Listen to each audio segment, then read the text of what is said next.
قال رسول الله صلى الله عليه وسلم كل الذنوب يغفر الله منها ما شاء إلا عقوق الوالدين আল্লাহর রাসূল সাল্লাল্লাহু আলাইহি ওয়াসাল্লাম ইরশাদ ফরমান দুনিয়াতে যত গুনাহ আছে কুল্লুল যুনুব সকল গুনাহকে ইয়াগফিরুল্লাহু মিনহা মা শাআ আল্লাহ যদি চান সকল গুনাহ বান্দার ক্ষমা করে দিবেন, ক্ষমা করে দিতে পারেন, আল্লাহ পাক ক্ষমা করে দিবেন। আল্লাহ যার ইচ্ছা সকল গুনাহকে ক্ষমা করে দিবেন ইল্লা উকুকাল ওয়ালিদাইন, কিন্তু যে সন্তান মা বাবাকে কষ্ট দিল তার সেই গুনাহকে আল্লাহ পাক ক্ষমা করবেন না। বাবা মায়ের প্রতি সন্তানের কি দায়িত্ব, আবার যারা দায়িত্ব পালন করবে না, মা বাবার সাথে বেয়াদবি করবে, তাদের বিষয়ে হাদিসে কোরআনে কি বলা হয়েছে সংক্ষিপ্ত সময় আমরা এই বিষয়ে পর্যালোচনা করব।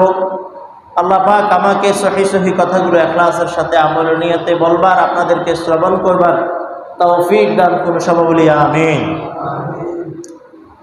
মোহতারাম হাজিরিন, আল্লাহ পাকের হুকুমের পরে মা বাবার হুকুম, আল্লাহর রাসূলের বিধান মানার পরে মা বাবার হুকুম মানা, এটা আল্লাহ পাক ফরজ করে দিয়েছেন। আল্লাহ রাব্বুল আলামিন বলে দিয়েছেন ওয়াকাদা রাব্বুকা আল্লা তা'বুদু ইল্লা ইয়্যা, একমাত্র ইবাদত করবা আল্লাহ, ওয়া বিল ওয়ালিদাইনি ইহসানা, মা বাবার সাথে সদাচরণ করবা। সূরা বনী ইসরাঈলের এই আয়াত থেকে বোঝা যায় আল্লাহর হুকুম, রাসূলের হুকুম মানার পরে সর্বপ্রথম যেই কাজ করতে হবে সেটা হলো মা বাবার হুকুম মানা, মা বাবার সাথে সুন্দর ব্যবহার করা।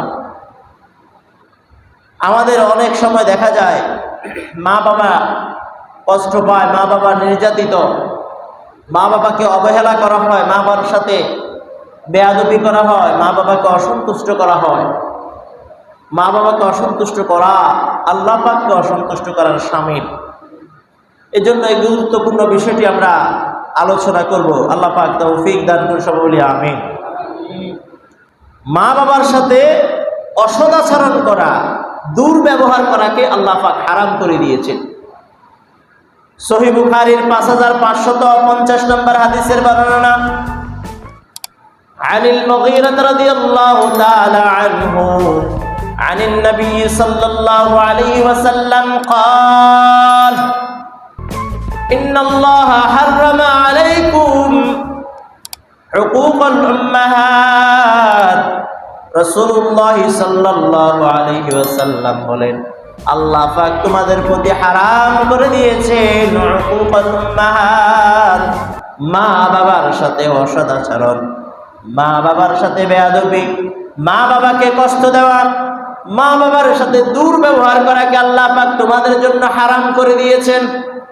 বুখারী শরীফের এই হাদিস থেকে বোঝা যায় আল্লাহ পাক অনেক কিছু দুনিয়াতে হারাম করেছেন। সুদ খাওয়া, ঘুষ খাওয়া হারাম, জিনা করা হারাম, তেমনি ভাবে আল্লাহ পাক হারাম করে দিয়েছেন মা বাবার সাথে দুর্ব্যবহার করা। আমাদের সন্তানেরা, যুবক ভাইয়েরা, আমাদের শুনতে হবে, বুঝতে হবে, মা বাবার সাথে দুর্ব্যবহার করা সুদের মতো হারাম, ঘুষের মতো হারাম, আল্লাহ পাকের অবাধ্যতা করার মতো হারাম। আল্লাহ পাক মা বাবার সাথে ইবাদত করার তুলনা করেছেন ওয়াকাদা রাব্বুকা আল্লা তা'বুদু ইল্লা ইয়্যা, আল্লাহ পাকের ইবাদত করবে, একমাত্র ইবাদত করবে আল্লাহর। ওয়া বিল ওয়ালিদাইনি ইহসানা, তারপর মা বাবার সাথে তোমরা সদাচরণ করবা। কোরআন এবং হাদিস থেকে বোঝা যায় মা বাবার সাথে আমাদেরকে সব সময় সুন্দর ব্যবহার করে মা বাবাকে খুশি করে জান্নাত অর্জন করতে হবে। যদি মা বাবাকে অখুশি হয়, যদি মা বাবাকে নারাজ হয়ে যায়, মা বাবা যদি আমাদের প্রতি অসন্তুষ্ট হয়ে যায়, আল্লাহ অসন্তুষ্ট হবে। মা বাবার সাথে অসদাচরণ করলে জান্নাত পাওয়া যাবে না। নাসাই শরীফের বর্ণনা, عن عبد الله عمر رضي الله تعالى عنه قال قال رسول الله صلى الله عليه وسلم, আব্দুল্লাহ ইবনে উমর রাদিয়াল্লাহু তাআলা বর্ণনা করেন নবীজি সাল্লাল্লাহু আলাইহি ওয়াসাল্লাম ইরশাদ করেছেন, লা ইয়াদখুলুল জান্নাতা মান্নানু ওয়ালা আaqu ওয়ালা মুদমিনা খামার। রাসূলুল্লাহ সাল্লাল্লাহু আলাইহি ওয়াসাল্লাম বলেন, যারা কাউকে কোনো জিনিস দিয়ে খোঁটা দেয়, লা ইয়াদখুলুল জান্নাতা মান্নান, এক নম্বর হলো যারা খোঁটা দেয় তারা জান্নাতে যাবে না। ওয়ালা আaqu, আর যারা মা বাবার সাথে দুর্ব্যবহার করে, মা বাবাকে যারা কষ্ট দেয় তারা জান্নাতে যাবে না। ওয়ালা মুদমিনু খামার, আর যারা শরাব মদ পান করে তারা জান্নাতে যাবে না। এই হাদিস থেকে, নাসাই শরীফের হাদিস থেকে বোঝা যায় তিন জিনিসে জান্নাতে যাওয়া যায় না। এক নম্বর হলো কাউকে যদি কোনো জিনিস দেওয়া হয়, কারো যদি কোনো উপকার করা হয়, তার খোঁটা দেওয়া যাবে না। আমরা অনেকে আমাদের ভিতরে দেখা যায় কারো কোনো উপকার করি, খোঁটা দিই। বিশেষ করে মা বোনদের মাঝে এই প্রচারণা দেখা যায়। একজন মানুষের উপকার করলো, পরবর্তীতে খোঁটা দিয়ে দিল, এই খোঁটা দানকারী বা দানকারিনী জান্নাতে যাবে না। রাসূল বলতেছেন, লা ইয়াদখুলুল জান্নাতা মান্নান, যারা খোঁটা দেয় তারা জান্নাতে যাবে না। ওয়ালা আকুন, মা বাবাকে যারা কষ্ট দেয় তারা জান্নাতে যাবে না। ওয়ালা মুদমিনু খামার, আর যারা শরাব পান করে তারা জান্নাতে যাবে না। সুতরাং মা বাবার সাথে কেউ অসদাচরণ, মা বাবাকে কেউ কষ্ট দিতে পারবো না। রাসূলুল্লাহ সাল্লাল্লাহু আলাইহি ওয়াসাল্লাম আরো বলেছেন, যারা মা বাবাকে কষ্ট দিবে, মা বাবাদের অবাধ্য হবে, মা বাবাকে দুঃখ দিবে, তাদেরকে আল্লাহ পাক ক্ষমা করবেন না। বাইহাকি শরীফের বর্ণনা, আন আবি বকর রাদিয়াল্লাহু তাআলা আনহু قال قال رسول الله صلى الله عليه وسلم كل الذنوب يغفر الله منها ما شاء إلا عقوق الوالدين। আল্লাহর রাসূল সাল্লাল্লাহু আলাইহি ওয়াসাল্লাম ইরশাদ ফরমান, দুনিয়াতে যত গুনাহ আছে, কুল্লু যুনুব, সকল গুনাহকে, ইয়াগফিরুল্লাহু মিনহা মা শাআ, আল্লাহ যদি চান সকল গুনাহ বান্দার ক্ষমা করে দিবেন, ক্ষমা করে দিতে পারেন, আল্লাহ পাক ক্ষমা করে দিবেন। আল্লাহ যার ইচ্ছা সকল গুনাহকে ক্ষমা করে দিবেন, ইল্লা উকুকাল ওয়ালিদাইন, কিন্তু যে সন্তান মা বাবাকে কষ্ট দিল তার সেই গুনাহকে আল্লাহ পাক ক্ষমা করবেন না। قال رسول الله صلى الله عليه وسلم كل الذنوب يغفر الله منها ما شاء إلا عقوق الوالدين। আল্লাহর রাসূল সাল্লাল্লাহু আলাইহি ওয়াসাল্লাম ইরশাদ ফরমান, দুনিয়াতে যত গুনাহ আছে, কুল্লু যুনুব, সকল গুনাহকে, ইয়াগফিরুল্লাহু মিনহা মা শাআ, আল্লাহ যদি চান সকল গুনাহ বান্দার ক্ষমা করে দিবেন, ক্ষমা করে দিতে পারেন, আল্লাহ পাক ক্ষমা করে দিবেন। আল্লাহ যার ইচ্ছা সকল গুনাহকে ক্ষমা করে দিবেন, ইল্লা উকুকাল ওয়ালিদাইন, কিন্তু যে সন্তান মা বাবাকে কষ্ট দিল তার সেই গুনাহকে আল্লাহ পাক ক্ষমা করবেন না। এই কয়েকটি হাদিস থেকে বোঝা যায়, মা বাবাকে যদি কষ্ট দেওয়া হয়, মা বাবার সাথে যদি সুন্দর ব্যবহার না করা হয়, মা বাবাকে যদি আমরা সুন্দরভাবে যদি খেদমত না করতে পারি, একদিকে জান্নাত পাওয়া যাবে না, অন্যদিকে আল্লাহ পাক গুনাহ মাফ করবেন না, অন্যদিকে আল্লাহ পাক হারাম করে দিয়েছেন। সুতরাং মা বাবাকে সন্তুষ্ট করা ছাড়া কোনো উপায় নাই। আজকে তো আমরা মা বাবার সাথে যেভাবে সেভাবে ব্যবহার করি, ধর্মীয় শিক্ষা, মানবিকতা না থাকার কারণে আজকে মা বাবা বৃদ্ধাশ্রমে যায়, মা বাবা কষ্ট পায়, মা বাবা ছেলের জন্য সালিশ বিচার মিলায়, মা বাবা ছেলের জন্য বিচার মিলায়, ওই সন্তান কত হতভাগা হতে পারে। আল্লাহর রাসূলের নির্দেশনা হলো, মা বাবার সাথে তোমরা কটু ব্যবহার, উচ্চ গলায়, চোখ রাঙিয়ে কথা, জবানকে উঁচু করে কথা বলো না। সেখানে মা বাবা সন্তানের জন্য বিচার মিলা, এটা কত দুর্ভাগ্যের বিষয় হতে পারে, সমাজের কত অধঃপতন হতে পারে। কয়েকটা হাদিস থেকে আমরা বুঝতে পারি যে মা বাবার সাথে যেই অসদাচরণ করেছে, যেই দুর্ব্যবহার করেছে, যেই কষ্ট দিয়েছে, যত নামাজ পড়ুক, যত কিছু করুক, তার জন্য জান্নাত হারাম হয়ে যাবে। আল্লাহ পাক যেটা হারাম করে দিয়েছে। এই জন্য আমাদের সবাইকে যাদের মা বাবা আছে চেষ্টা করতে হবে মা বাবাদের সাথে সুন্দর ব্যবহার করা, মা বাবার সাথে সুন্দর ব্যবহার করে জান্নাত কামাই করা। অনেক সন্তান তো এমন আছে মা বাবাকে অস্বীকার করে, কোনো বিষয় হতে পারে মা বাবা তার সাথে খারাপ করছে, জায়গা জমি ঠিক মতন দেয় না, এরকম হতে পারে। এটার বিচার আল্লাহ করবে। মা বাবার যদি দুর্ব্যবহার করে, মা বাবা যদি ক্ষতি করে, বিচার করবেন কে? আল্লাহ। তাই বলে মা বাবাকে অস্বীকার করা যাবে না।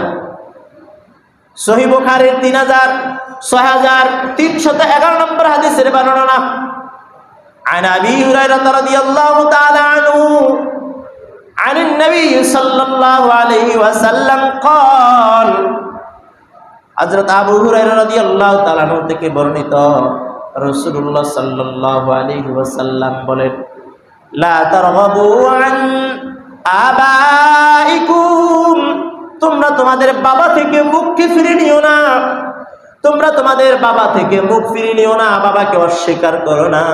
রাসূল বললেন, ফামান রাগিবা আন আবিহি ফাহুয়া কাফার, যে ব্যক্তি তার বাবা থেকে মুখ ফিরে নিল, বাবাকে অস্বীকার করলো, ফাহুয়া কাফার, সে কুফরি করলো। সুতরাং বাবাকে অস্বীকার করা, বাবার থেকে মুখ ফিরিয়ে নেওয়া, বাবাকে না দেখভাল করা, বাবাকে খোঁজ খবর না নেওয়া, এটা হলো কুফরি। বুখারী শরীফের 6311 নম্বর হাদিসের বর্ণনা থেকে বোঝা যায় বাবাকে অস্বীকার করা, বাবার খোঁজ খবর না নেওয়া, এটা হলো কুফরি। বাবাকে অস্বীকার করা, খোঁজ খবর না নেওয়া কুফরি। তাহলে বোঝা যায়, এই হাদিস থেকে বোঝা যায় শয়তানে কত সমাজে দেশে কত সন্তান আছে এভাবে কুফরিতে লিপ্ত। দেশে এরকম অনেক সন্তান, সমাজে এরকম সন্তান আছে যারা কুফরিতে লিপ্ত, যারা বুঝতে পারে না, বাবার খবর নেয় না, কুফরিতে লিপ্ত। অথবা অথচ ওই যে মসজিদে অনেক টাকা দিতেছে, জনসমাজে কল্যাণমূলক অনেক কাজ করতেছে, কিন্তু বাবার খবর নেয় না, মায়ের খবর লয় না, তারা আসলে কুফরিতে লিপ্ত আছে। তাদের ওই দান, ওই ভালো কাজ, এটার ভিন্ন সওয়াব আছে, কিন্তু এরা এটা দিয়ে জান্নাত অর্জন করতে পারবে না। সুতরাং এই হাদিস থেকে আমরা বুঝতে পারলাম বাবাকে অস্বীকার করা যাবে না। বাবা যদি তোমার হক আদায় নাও করে, তারপরে বাবার থেকে মুখ ফিরিয়ে নেওয়া যাবে না। আর মায়ের কথা তো বলাই যায় না, মা থেকে তো মুখ ফিরিয়ে নেওয়ার কোনো প্রশ্নই আসে না। কারণ মার চাইতে আল্লাহ পাক, বাবার চাইতে আল্লাহ পাক মায়ের সম্মানকে, মায়ের হককে 3 গুণ বাড়িয়ে দিয়েছেন। সহিহ বুখারী এবং মুসলিমের বর্ণনা, আন আবি হুরায়রা রাদিয়াল্লাহু তাআলা আনহু আন্না রাসূলুল্লাহ সাল্লাল্লাহু আলাইহি ওয়াসাল্লাম, عن أبي هريرة رضي الله تعالى عنه قال, جاء رجل إلى رسول الله صلى الله عليه وسلم فقال يا رسول الله, হযরত আবু হুরায়রা রাদিয়াল্লাহু তাআলা আনহু বর্ণনা করেন, এক ব্যক্তি রাসূলের কাছে এসে বললেন, ইয়া রাসূলুল্লাহ, মান আহাক্কু বিহুসনাতি, আমি খেদমতের জন্য সবচাইতে উত্তম ব্যক্তি আমাকে, ভালো ব্যবহারের জন্য আমার জন্য উত্তম ব্যক্তিকে? রাসূলুল্লাহ সাল্লাল্লাহু আলাইহি ওয়াসাল্লাম বলেন, উম্মুকা, তোমার মা। ক্বালা সুম্মা মান, তিনি আবার প্রশ্ন করলেন, তারপরে কে? রাসূল বললেন, ক্বালা উম্মুক। ক্বালা সুম্মা মান, তারপরে কে? রাসূল বললেন, ক্বালা উম্মুক। ক্বালা সুম্মা মান, রাসূল তারপরে জিজ্ঞেস করলেন, রাসূলকে জিজ্ঞেস করলেন, তারপরে কে? রাসূল 4 বার বললেন, তোমার মা। তারপরে 5বার রাসূলকে জিজ্ঞেস করলেন, সুম্মা মান, তারপরে কে? 5বার রাসূল বললেন, আবু, তোমার বাবা। এই হাদিস থেকে বোঝা যায় 4 বার মায়ের কথা বললেন, 1 বার বাবার কথা বললেন, মানে মায়ের গুণ, মায়ের হক আল্লাহ পাক 3 গুণ বাড়িয়ে দিয়েছেন। বুখারীর হাদিসে বলা হয়েছে বাবার থেকে মুখ ফিরিয়ে যাওয়া যাবে না, বাবার সাথে অসদাচরণ করা যাবে না। যে এই বুখারীর আরো হাদিসে বলা হলো বাবার চাইতে মায়ের হক 3 গুণ বেশি, সেখানে মায়ের থেকে মুখ ফিরিয়ে নেওয়ার, মায়ের খোঁজ খবর না নেওয়ার কোনো প্রশ্নই আসে না। যে ব্যক্তি বাবার থেকে মুখ ফিরিয়ে নিয়ে বাবার সাথে অসদাচরণ করে, বাবার খোঁজ খবর না নিয়ে কুফরি করলো, সেই ব্যক্তি আবার মায়ের সাথে যদি খোঁজ খবর না নেয়, মায়ের সাথে যদি খারাপ ব্যবহার করে, তার অবস্থা কেমন হতে পারে অনুমান করা যায়। এই জন্য মা বাবার সাথে সুন্দর ব্যবহার করা, মা বাবাকে সন্তুষ্ট করা, মা বাবাকে রাজি করা এটা মা সন্তানের জন্য, বর্তমান সন্তানের জন্য কর্তব্য। কারণ মা বাবার খুশি আল্লাহর খুশি। তিরমিজি শরীফের বর্ণনা, عن عبد الله بن عمر رضي الله تعالى عنه قال قال رسول الله صلى الله عليه وسلم আব্দুল্লাহ ইবনে উমর রাদিয়াল্লাহু তাআলা থেকে বর্ণিত রাসূলুল্লাহ সাল্লাল্লাহু আলাইহি ওয়াসাল্লাম বলেন, রাসূল বলছেন, রিদার রাব্বি ফি রিদাল ওয়ালিদ ওয়া সাখাতুর রাব্বি ফি সাখাতিল ওয়ালিদ। রিদার রাব্বি আল্লাহ পাকের খুশি হলো মা বাবার খুশির সাথে। ওয়াহ, তোমরা যদি মা বাবাকে খুশি করতে পারো আল্লাহ খুশি হয়ে যাবেন। ওয়া সাখাতুর রাব্বি ফি সাখাতিল ওয়ালিদ, আর মা বাবাকে তোমরা যদি কষ্ট দাও, মা বাবার সাথে যদি তোমরা দুর্ব্যবহার করো, আল্লাহ পাক অসন্তুষ্ট হবেন।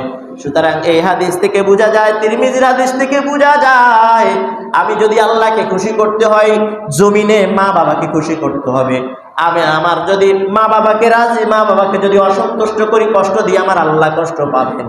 এই হাদিস থেকে বোঝা যায় আমি আল্লাহকে খুশি করতে হলে, আমি আল্লাহকে রাজি করতে হলে আমার মা বাবাকে এক নম্বরে রাজি করতে হবে। তারপরে নামাজ পড়বো, রোজা রাখবো, সাথে সাথে মা বাবাকে খুশি করব। যদি মা বাবাকে খুশি আর রাজি করতে পারি আল্লাহ পাক খুশি হয়ে যাবেন। যার জন্য আল্লাহ খুশি হয়ে যাবেন তার আর কোনো টেনশনের কোনো কারণ হবে না। ওয়ালা খাউফুন আলাইহিম ওয়ালা হুম ইয়াহজানুন, তার কোনো টেনশন, কোনো পেরেশানি, কোনো কিছু চিন্তিত হওয়ার তার কোনো দরকার হবে না। এজন্য আমরা সবাই যদি মা বাবাকে খুশি করতে পারি আমার জন্য আল্লাহ খুশি হয়ে যাবেন। আর কোনো প্রকারে যদি মা বাবা অসন্তুষ্ট হয়ে যায় সাথে সাথে আল্লাহ পাক অসন্তুষ্ট হয়ে যাবে। এজন্য আমরা মা বাবার সাথে সুন্দর ব্যবহার করতে হবে, মা বাবাকে খুশি রাখতে হবে, অন্যথায় আমাদের কোনো উপায় নাই। আর মা বাবাকে যদি আমরা খুশি রাখতে পারি, ভাগ্য সন্তান হতে পারি, মা বাবা আমার প্রতি খুশি, খুশিওয়ালা মা বাবাকে খুশি করতে পারে, ওই সন্তান যদি মা বাবার দিকে একবার নজর দেয়, আপনারাও জানেন হাদিসে পাকে পাওয়া যায় প্রতি নজরের পরিবর্তে আল্লাহ পাক, দৃষ্টির পরিবর্তে আল্লাহ পাক তাকে একটি কবুল হজের সওয়াব দান করবেন। সুবহানাল্লাহ।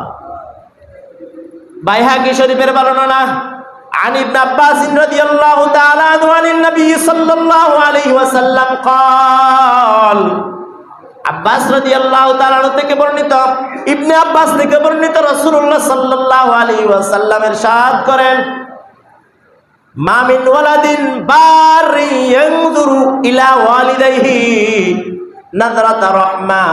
রাসূল বলেন, অনুগত মা বাবার অনুগত সন্তান, অনুগত সন্তান মা বাবার সাথে ভালো ব্যবহার করে এমন সন্তান যদি মা বাবার দিকে নজর দেয়, রাসূলুল্লাহ বলেন, ইল্লা কাতাবাল্লাহু লাহু বিকুল্লি নাযরাতিন হাজ্জাতাম মাবরুরা।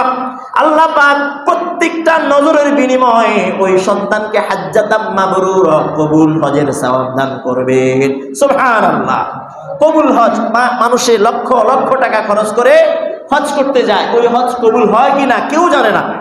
তাদের হজটা কি কবুল হয়েছে কিনা হাজী সাহেব জানে না কবুল হয়েছে কিনা। কিন্তু যেই অনুগত সন্তান অনুগত হইতে হবে, মা বাবাকে খুশি রাখতে হবে, ওরকম সন্তান যদি মা বাবার দিকে রহমতের সুদৃষ্টি দেয় আল্লাহ পাক কবুল হজের সওয়াব দান করবেন। সুবহানাল্লাহ। এটার চেয়ে অপূর্ব সুযোগ আমাদের জন্য আর কি হতে পারে। এজন্য মা বাবার সাথে জান্নাত কামাইতে হলে মা বাবার সাথে সুন্দর আচরণ করতে হবে। আল্লাহকে খুশি করতে হলে মা বাবার সাথে সুন্দর আচরণ, মা বাবার খেদমত, মা বাবাকে রাজি আর খুশি করতে হবে।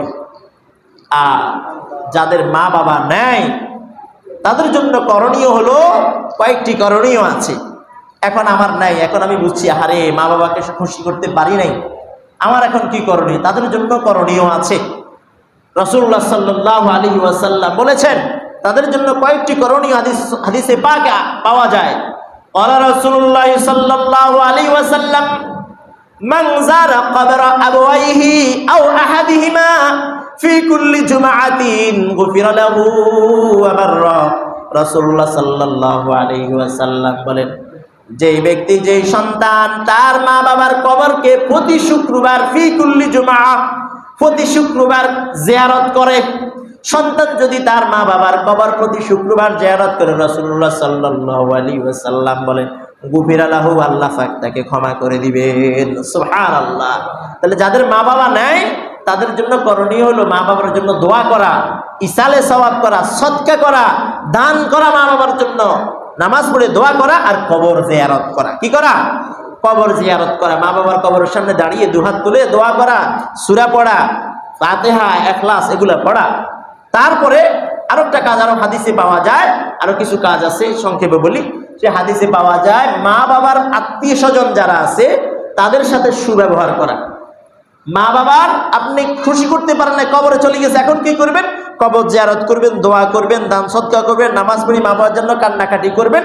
আর মা বাবার যারা আত্মীয় স্বজন আছে, মায়ের বোন, মায়ের বাবা বা আত্মীয় স্বজন, বাবার আপনার চাচা বা অন্যান্য আত্মীয় স্বজন যারা আছে তাদের সাথে সুন্দর ব্যবহার করলে মা খুশি হবেন। মা বাবাকে খুশি করতে হলে কবর জগতে তাহলে কি করতে হবে? মা বাবার আত্মীয় স্বজনদের সাথে সুন্দর ব্যবহার করবেন। এমনকি হাদিসে আছে মা বাবার বান্ধব, বাবার বন্ধু, মায়ের বান্ধবী, তাদের সাথে সুন্দর ব্যবহার করবেন।